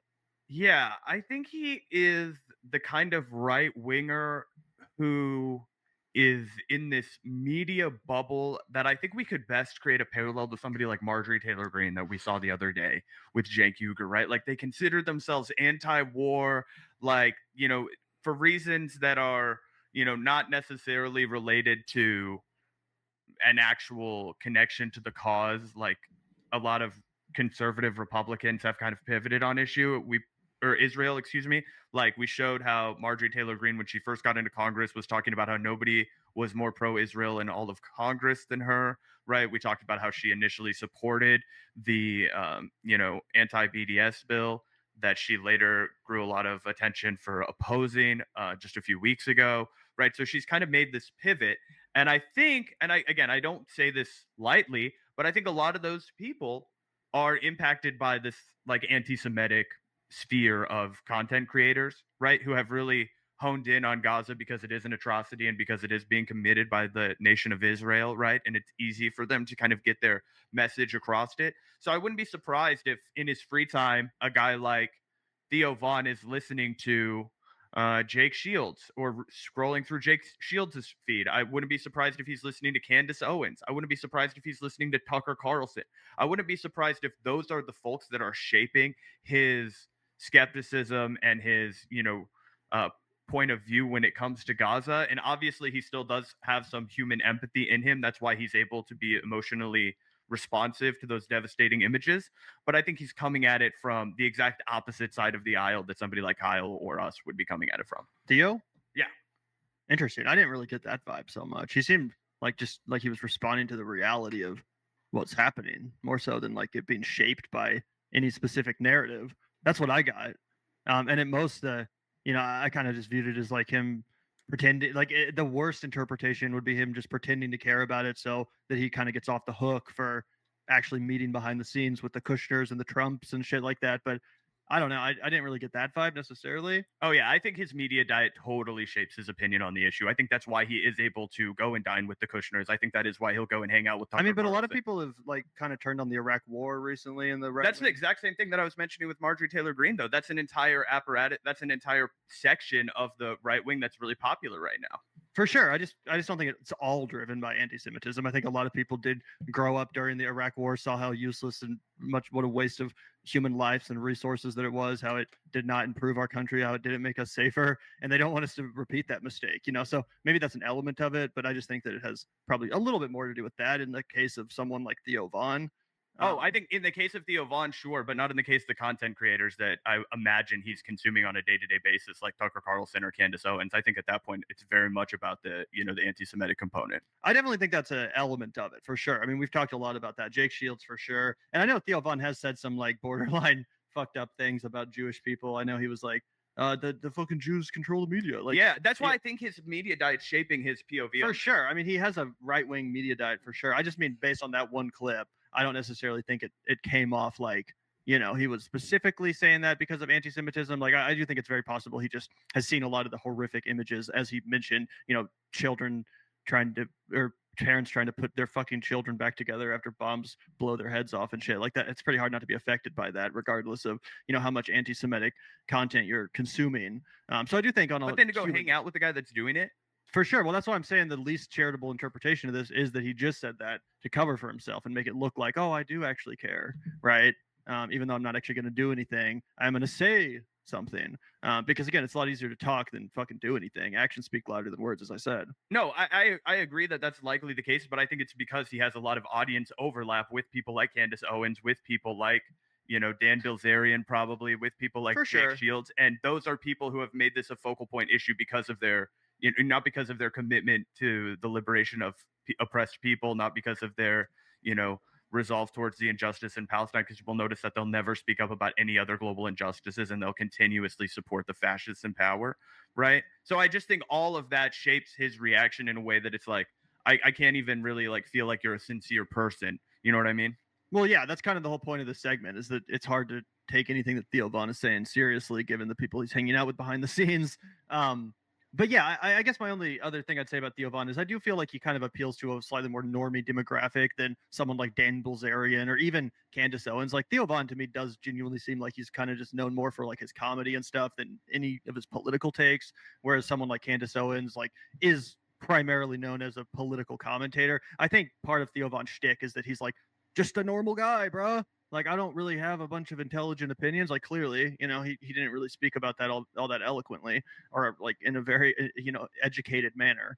So I do think that he kind of speaks more just to a normie audience than like the really deranged conspiracy mongers like Candace Owens and Jake Shields and people like that. But you're right that those people are definitely probably part of his media diet.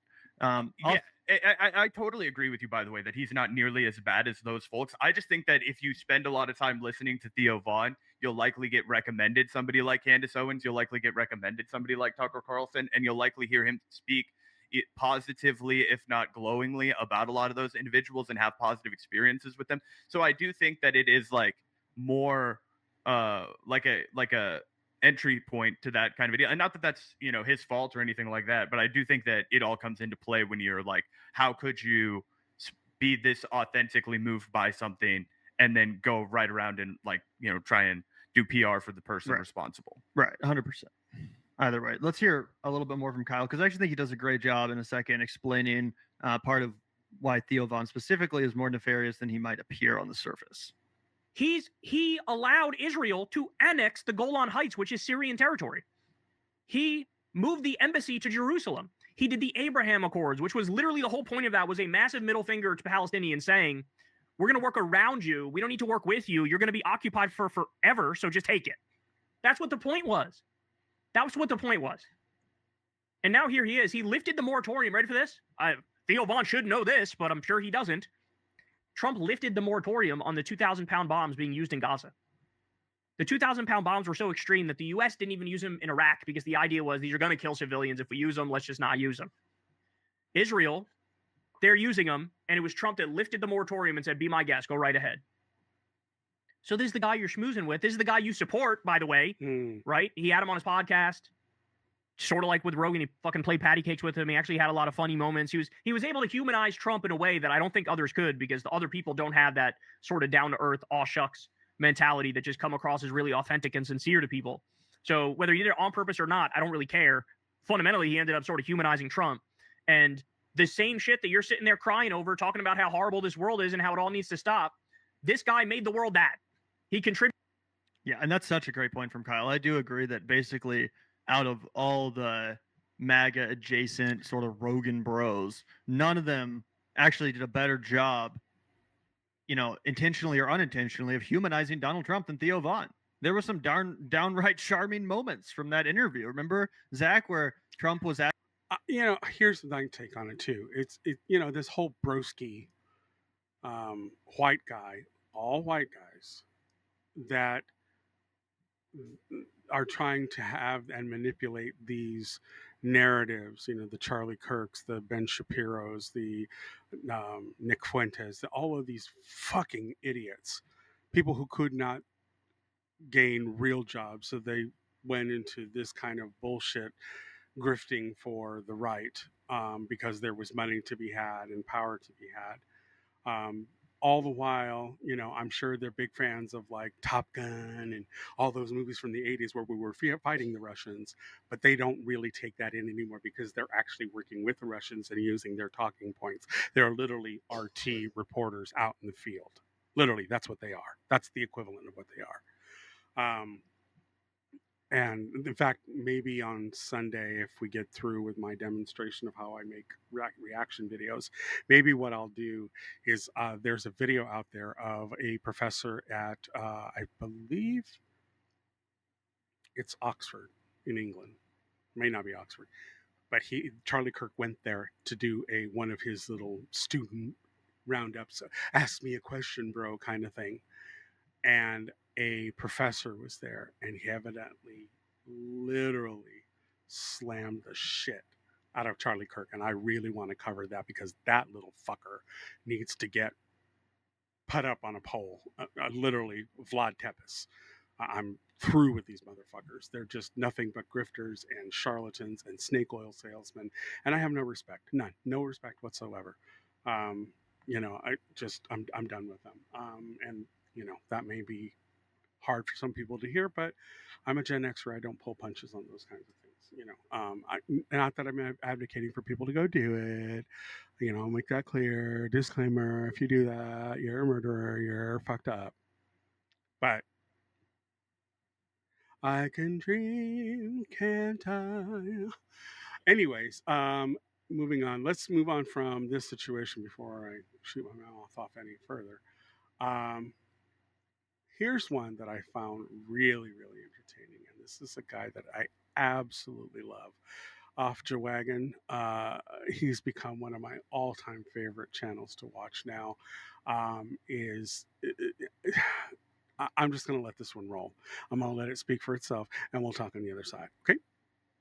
How would you like to throw away $12 million? I'll tell you how to do it. Ooh, don't tell me. Let me guess. Invest in a Trump casino. No? Trump steaks. Trump Airlines? That Trump football team? Trump University? Trump mortgages? Trump vodka? Okay, I give up. What is it? Just follow in Bruce Springsteen's steps. Wait, to lose $12 million, I'd have to become one of the most successful musicians in world history? Seems counterintuitive. Bruce comes out and goes on an anti-American rant outside of the U.S. I mean, yeah, outside of the U.S. is getting to be the only place that Americans allowed to exercise free speech anymore, so I get it. Then he expects us to not have some kind of retaliatory thing happen to him. It is adorable that you think Bruce Springsteen expected from or cares about what you do or anything about you. Bruce didn't become the boss by giving a shit about people with the cognitive ability of a Ben Fence post thought about a social or political commentary. Bruce has been criticizing the USA and playing chart-topping songs criticizing the USA like Born in the USA on world tours outside of the USA since before Reagan got reelected. And he's made a hell of a lot more than $12 million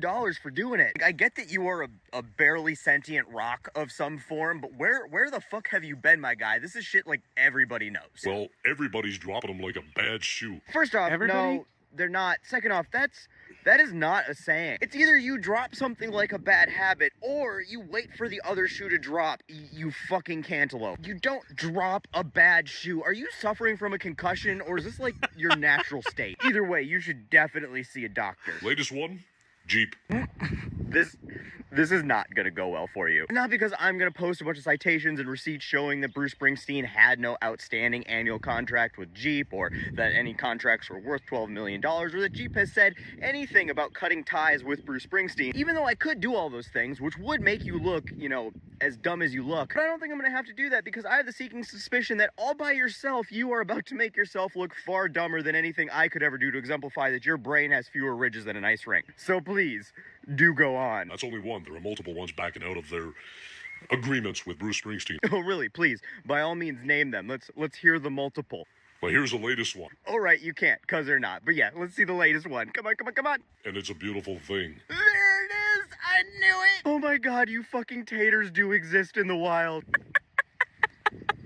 This is a big moment for me, and I'm going to tell you why. For many, many, many years, I have been a huge fan of a particular page, a group, if you will, that exists solely to make conservatives make themselves look stupid. That page is called America's Last Line of Defense, and what they do is painfully bad and epically blatant satire that only a person with the critical thinking skills of a flat tire would be dumb enough to think is real. When I say blatant, I mean blatant. Like right up in the description where it says nothing on this page is real, right above their news outlet, Dunning-Kruger Times. So blatant that every single one of their memes is clearly labeled satire. Then the page goes through and trolls their own comments. It's great, and they've got a nickname for all of the listen here, liberal Barbara left me boomers that share this shit or comment on it thinking it's real. Yeah, they call them taters. It's beautiful. And I have spent hours in these comment sections. It is great entertainment, but you always wonder how many of those comments are Russian bots, and if these people do really exist, like how dumb do they look in real life? And today I learned that they both look and sound dumber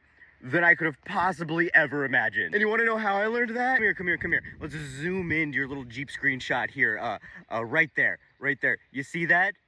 Alad, America's last line of defense. I found me a real life fucking tater. Oh, thank you for this. This just made my whole week. It's the little things, you know, that get us through these difficult times. Unfortunately, it's a double-edged sword because it is petrified cow pies like you that make the times so difficult, but take our wins where we can get them. Anyway, was there anything else? You know, perhaps you can show us that witches are real by showing us a scene from Hocus Pocus? The Americans have had enough. Oh, sorry, that was a rhetorical question, but go ahead, please. Embarrass yourself some more. You know, I often wonder about here in Canada, why are we not doing the same thing?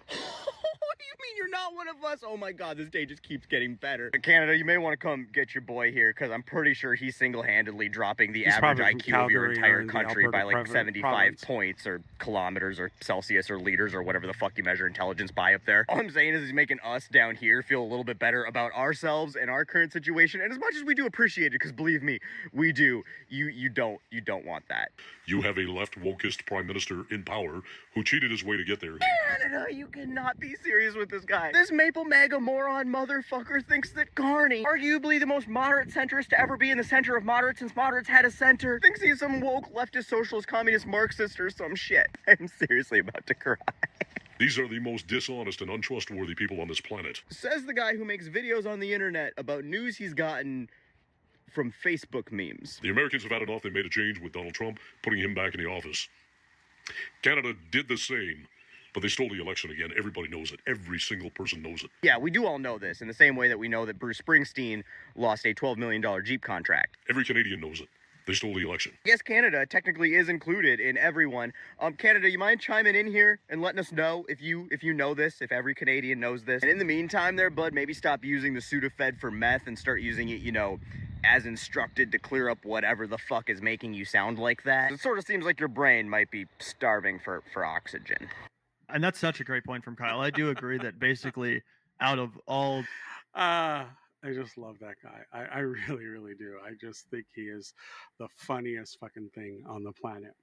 I do want to do this one, but we're running long. I think I'm well over my 2 hours typically, so maybe I will save him for next week. This is by a guy by the name of Silver Dan 10. He has about 4,500 subscribers. He's a femme gay boy, well, more non-binary-ish. And I followed his channel. I watch him from time to time. And this one is on gay self-loathing, and the title he has on his thumbnail says, "I hate myself." And I really want to dive into this because, as I stated in my Queer Say episode last time, since I discovered my two literary heroes, John Ritchie and Gordon Merrick, who wrote the first queer books I ever read as a teen boy, I've always wanted to hear gay men's thoughts and gay men's positions on things. It's a hunger I've had since I was a teenager. And so I watch a lot of these different channels. If you're a queer content creator, trust me, if I find you, you're getting an automatic subscription, period. End of story, full stop. Because I want to support my community. I want to give them all the flowers and all the props that they deserve.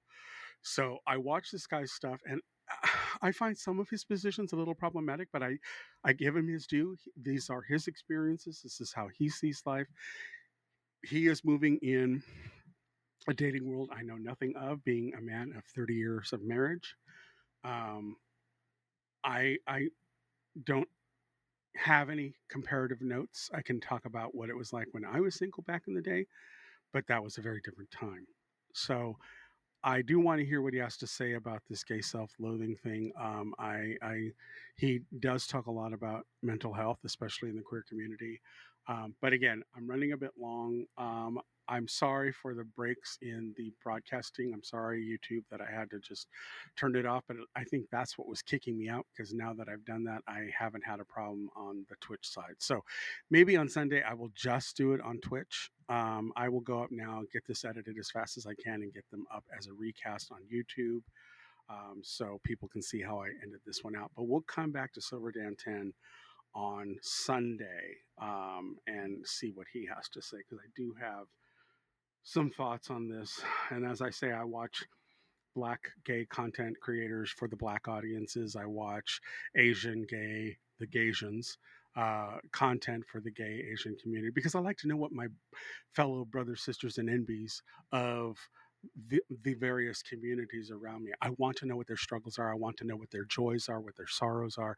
I really want to keep my tabs on all of them to understand their situations. Should I ever meet any of them and I ever interact with any of them, I want to be able to hit the ground running, because I'll have consumed their content to understand their positions. So tune in on Sunday from 2 to 4-ish Pacific US time. I will be watching this one, as well as doing a demo of how I do the reactions. I am going to save one of them for me to walk through, and we will do that. I work in DaVinci Resolve, and I'm running the version 20 beta right now. So I haven't had many issues with it crashing or doing anything weird. But we'll come back to Dan on Sunday, if time permitting, if I don't run long with my demonstration. Again, if you want to be able to ask me questions, go up to Twitch at Rope Podcast, and you will find the channel there, where I will do the broadcast on Sunday from 2 to 4 Pacific US Daylight Time, and we will then watch this thing with Dan and comment on it afterwards. Okay, that's it for this time, and I will catch up again with you all real soon. But remember, do the work, do your own research. Don't just accept what is given to you, not even by me. Do your own research, do your own reading, do your own deep dives. Don't accept what people tell you as rote all the time. Until you do the work, it's Queer Say.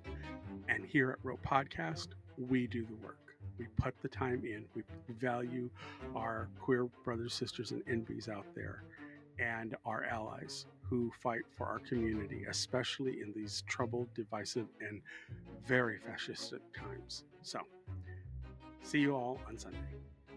Bye now.